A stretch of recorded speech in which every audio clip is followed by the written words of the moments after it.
ఎన్నికల్లో ఎక్కడైతే కార్పొరేషన్స్ ఉన్నాయో ఆ కార్పొరేషన్లో కోఆప్షన్ కార్పొరేటర్స్గా మనము నామినేట్ చేసే అవకాశం ఉంది. అందులో ప్రతి కార్పొరేషన్లో ఒక ట్రాన్స్జెండర్కి కార్పొరేటర్గా నామినేట్ చేస్తే వాళ్ళ ప్రాతినిధ్యం కూడా చట్టసభలలో అవకాశం ఉంటుంది. భవిష్యత్తులో వాళ్ళ సమస్యల గురించి మనం మాట్లాడడం కాదు, వాళ్ళ సమస్యల గురించి వాళ్ళే మాట్లాడే ఒక హక్కు వాళ్ళకు వస్తుంది. తప్పకుండా రేపటి మున్సిపల్ కార్పొరేషన్ ఎన్నికల్లో ఎక్కడికక్కడ కార్పొరేషన్లో కనీసం ఒక్కరినన్నా ఈ థర్డ్ జెండర్ వాళ్ళను మనం కార్పొరేటర్లుగా నామినేట్ చేసి అక్కడికి పంపిస్తే ఈరోజు మైనారిటీ కోటాలో మైనారిటీస్ని మనం కోఆప్షన్ తీసుకుంటున్నాం. వివిధ జిల్లా పరిషత్తుల్లో వివిధ మున్సిపాలిటీలలో మైనారిటీలు ఎన్నిక అవ్వడానికి అవకాశం తక్కువ ఉంటుంది కాబట్టి కోఆప్షన్ మెంబర్స్ కింద మనం వీటిల్లో నామినేట్ చేస్తున్నాం. అదే విధానాలలో ట్రాన్స్జెండర్స్ను కూడా మనము కోఆప్షన్ మెంబర్స్గా ఈ కార్పొరేషన్లో పంపిస్తే వాళ్ళు వాళ్ళ సమస్యల మీద మాట్లాడుకోవడమే కాకుండా మాకు కూడా ఈ సమాజంలో మేము భాగస్వాములము, ఈ సమాజంలో ఆడవాళ్లతో మగవాళ్లతో సమానంగా మాకు అవకాశాలు ఉన్నాయి. ఈ ప్రభుత్వం మమ్మల్ని కూడా మానవత్వంతో చూస్తుంది, మమ్మల్ని మనుషులుగా గుర్తిస్తుంది. ఈ ప్రభుత్వం మాకు అండగా నిలబడ్డదని వాళ్ళు కూడా భావించే అవకాశం ఉంటుంది. కాబట్టి రేపటి మున్సిపల్ ఎన్నికలలో వాళ్ళని కోఆప్షన్ మెంబర్లుగా మున్సిపల్ కార్పొరేషన్లలో మనము కోఆప్ట్ చేసుకుంటే బాగుంటుంది. ఇది నా ఆలోచన. తప్పకుండా రేపు జరగబోయే మంత్రివర్గ సమావేశంలో దీనికి సంబంధించి ఒక నిర్ణయం తీసుకుంటే కూడా సముచితంగా ఉంటుంది అని నేను భావిస్తున్నా. అదేవిధంగా వృద్ధ తల్లిదండ్రులు వాళ్ళ రెక్కల కష్టం, వాళ్ళ రక్తాన్ని చెమటగా మార్చి తమ పిల్లల్ని తాము తిన్నా తినకపోయినా రూపాయి కూడబెట్టి వాళ్ళకు ఆస్తులు కానీ విద్యలు కానీ అన్నిటిని అందిస్తే వాళ్ళు వయసు మీద పడ్డప్పుడు కొంతమంది ఆ తల్లిదండ్రులను నిర్లక్ష్యం చేస్తున్నారు. అందుకే ఈరోజు డే కేంద్రాలుగా వయసు మీద పడిన వాళ్ళకు ఒక రిక్రియేషన్ ప్లేసు, అక్కడ అన్ని వసతులతో దేశంలోనే మొట్టమొదటిసారి వయసు మీద పడిన కుటుంబ సభ్యులకు ఈరోజు ప్రభుత్వమే కుటుంబంగా మారి వాళ్ళందరినీ ఒక దగ్గరికి తీసుకొచ్చి వాళ్ళందరినీ కూడా ప్రణామ్ పేరు మీద వాళ్ళందరినీ ఒక దగ్గరికి చేర్చి వాళ్ళకు అవసరమైన మానసిక ఉత్సాహాన్ని అందించడమే కాకుండా ఈ సమాజం కోసము తమ కుటుంబ సభ్యుల కోసం సర్వం త్యాగం చేసిన తల్లిదండ్రులను ఆదుకోవాలని ఈరోజు ప్రణామ్ కార్యక్రమాన్ని కూడా మన ప్రభుత్వం తీసుకున్నది. మొన్న జరిగిన గ్రూప్ 1 గ్రూప్ 2 నియామక పత్రాలు అందించిన సందర్భంగా నేను ఒక మాట చెప్పిన, ఇక్కడ సెలెక్ట్ అయిన ప్రభుత్వ ఉద్యోగులు 90% పేద కుటుంబాల నుంచి గ్రామీణ ప్రాంతాల నుంచి వచ్చిన వాళ్ళే ఎక్కువ ఉన్నారు. మీకు ఈరోజు చదువు వచ్చి ఉద్యోగం వచ్చిన తర్వాత మీకు శ్రీమంతులైన తల్లిదండ్రులు పిల్లల్ని ఇస్తే పెళ్లి చేసుకొని అత్తగారే మాకు కావలసిన వాళ్ళు తల్లిదండ్రుల పట్ల నిర్లక్ష్యం వహించే అవకాశం ఉంది. కాబట్టి మీరు ఎవరైనా తల్లిదండ్రుల పట్ల నిర్లక్ష్యం వహించి వాళ్ళకు జీవనాధారం లేకుండా చేస్తే మీ జీతాలలో 10 నుంచి 15% కోత విధించి సరాసరి ఆ తల్లిదండ్రుల ఖాతాలలో ప్రతి నెల జీతము తల్లిదండ్రుల ఖాతాలకు పోయేటట్టు చట్టం తీసుకొస్తా అని చెప్పినా, రేపు జరగబోయే బడ్జెట్ సమావేశాలలో మా మిత్రులు దామోదర్ రాజనరసింహ గారు ఈ చట్టాన్ని ఏ విధంగా పొందుపరచాలనో, ఎవరైతే పిల్లలు ప్రభుత్వ ఉద్యోగాలలో ఉన్నారో తల్లిదండ్రులకు వాళ్ళ జీతాలలో కొంత ఇవ్వాలి. కష్టపడి పెంచి విద్య నేర్పి ప్రయోజకులుగా తల్లిదండ్రులు మారుస్తే ప్రయోజకులు అయిన తర్వాత తల్లిదండ్రుల పట్ల కొంతమంది నిర్లక్ష్యంగా వ్యవహరిస్తున్నారు. ఎలాంటి ఫిర్యాదు మనకు ఆ స్థానిక ఎంఆర్ఓనో లేకపోతే ఎంపీడీఓ దగ్గర తల్లిదండ్రులు మా పిల్లలు మమ్మల్ని చూసుకోవడం లేదని ఏదైనా ఫిర్యాదు ఇస్తే ఆ ఫిర్యాదును పరిశీలించి వాళ్ళ పిల్లలు ప్రభుత్వ ఉద్యోగస్తులైతే వాళ్ళ జీతాలలో 10 నుంచి 15% కోత విధించి సరాసరి ఆ తల్లిదండ్రుల ఖాతాలకు పోయే విధంగా మనం చట్టంలో మార్పు తీసుకురావాల్సిన అవసరం ఉన్నది. వివిధ కారణాల చేత తల్లిదండ్రుల పట్ల నిర్లక్ష్య వైఖరితో ఉన్న వాళ్ళను సరైన దారిలో పెట్టాల్సిన బాధ్యత మన మీద ఈ ప్రభుత్వం మీద ఉన్నది. ఎందుకంటే తల్లిదండ్రుల బాధ్యత తీసుకోవడం లేదు అని అంటే వాళ్ళకి సమాజం పట్ల ఏమాత్రం బాధ్యత లేదని మనం భావించవచ్చు.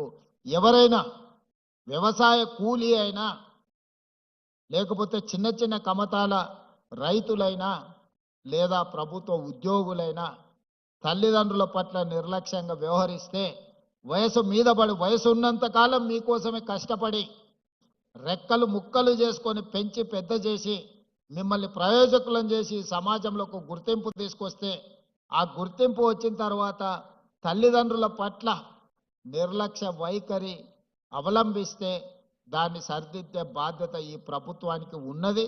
తప్పకుండా దాన్ని సరిదిద్దుతామని కూడా నేను ఈ వేదిక మీద నుంచి చెప్పదలుచుకున్నాను. దానికి సంబంధించి కూడా చట్టాన్ని సవరించి ఈరోజు తప్పకుండా ఈ రకమైన చర్యలు చేపడతాం.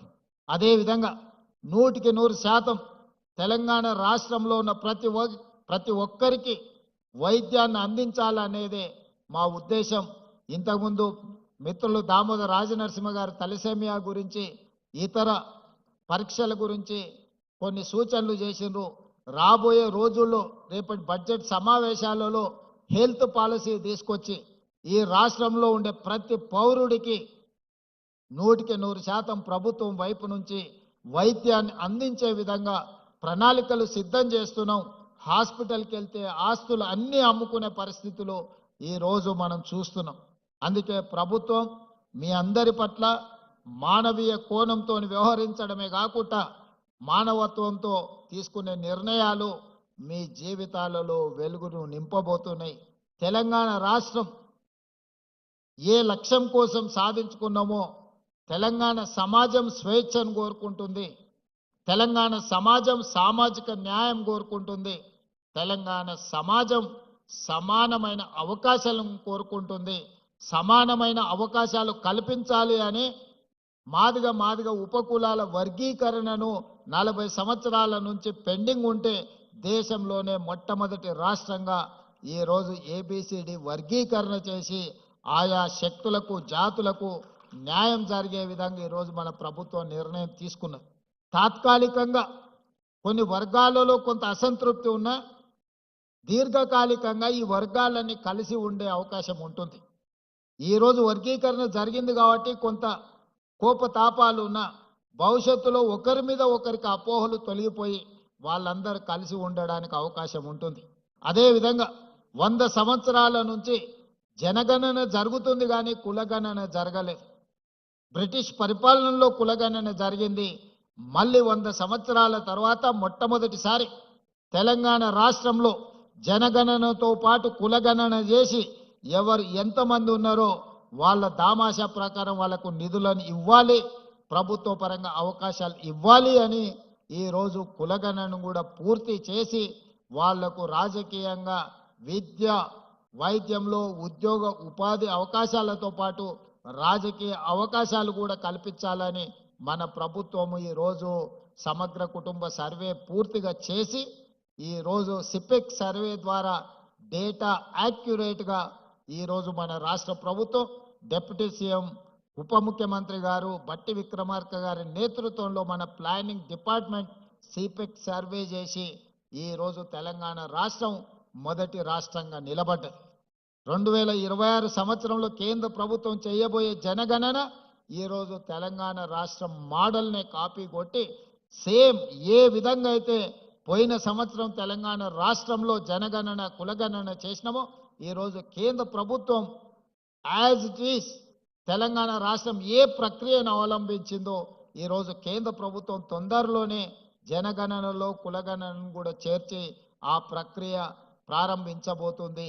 తెలంగాణ రాష్ట్ర ప్రభుత్వం గర్వంగా చెప్పుకుంటుంది, మేము అమలు చేసిన విధానాన్నే ఈరోజు కేంద్ర ప్రభుత్వం తప్పని పరిస్థితుల్లో మా ఒత్తిడికి కేంద్ర ప్రభుత్వం తలవొగ్గి ఈరోజు అదే విధానాన్ని తీసుకురాబోతుంది. దేశానికి మొత్తం తెలంగాణ రాష్ట్రం ఈ విషయంలో ఆదర్శంగా నిలబడ్డదని నేను ఈ వేదిక మీద నుంచి చెప్పదలుచుకున్నాను. అందుకే మిత్రులారా, సమస్యలు అన్ని పరిష్కారమైనాయని నేను చెప్పను. 2 సంవత్సరాల్లోనే అన్ని పరిష్కరించినాం, అద్భుతాలు చేసినామని కూడా నేను చెప్పను. కానీ ఉన్న సమస్యల్ని పరిష్కరించడానికి అవసరమైన ప్రణాళికల్ని మన ప్రభుత్వం రచించుకుంటుంది. సమస్యలు ఉన్న వాళ్ళతో చర్చించి వాళ్ళ వైపు నుంచి పరిష్కారానికి అవసరమైన సూచనలు తీసుకొని మా ప్రభుత్వం ముందుకు వెళ్తుంది. మా ప్రభుత్వం ప్రజల నుంచి వచ్చిన ఆలోచనల్ని అందిపుచ్చుకొని ప్రజలు అందించే సలహా సూచనల్ని తీసుకొని పరిపాలన కొనసాగిస్తున్నాం. అందుకే ఇది ప్రజా పాలన, పేద ప్రజలకు అందుబాటులో ఉండే పాలన. ఈ రోజు ఇక్కడ ఇంతమంది ఉన్నారు. ఒకనాడు ఇందులో కాలు పెట్టాలని వచ్చి ఎర్రటెండలో అక్కడ గేటు బయట గద్దరన్న 4 గంటలు ఎదురు చూసినా లోపలికి రాలేకపోయిండు. మీరు అందరు చూసిండ్రు. కానీ ఇవాళ స్వేచ్ఛగా మీరు లోపలికి వచ్చి మీరు ఇక్కడ కూర్చొని మీ హక్కుల గురించి చర్చించుకునే పరిస్థితి ఈరోజు జ్యోతిరావు పూలే ప్రజాభవన్లో అవకాశం కలిగింది. ఒకనాడు కొద్దిమంది శ్రీమంతులకు పెద్ద పెద్ద కాంట్రాక్టర్లకు మాత్రమే ప్రవేశం ఉన్న ఈ ప్రాంతంలో ఈరోజు పేదవాడు, నిరుపేద, వికలాంగులు, లేకపోతే ట్రాన్స్జెండర్స్ నుంచి పండు ముదిసి వాళ్ళు కూడా ఇక్కడికి వచ్చి తమ సమస్యల్ని చెప్పుకోవడానికి అవకాశం ఈ ప్రభుత్వం కల్పించింది. ఈ ప్రభుత్వానికి ధర్మగంట ఉన్నది. సమస్య ఉన్నదని ఆ ధర్మగంట ఎవరు కొట్టినా ఇక్కడ వచ్చి వాళ్ళ సమస్యల్ని వింటాం.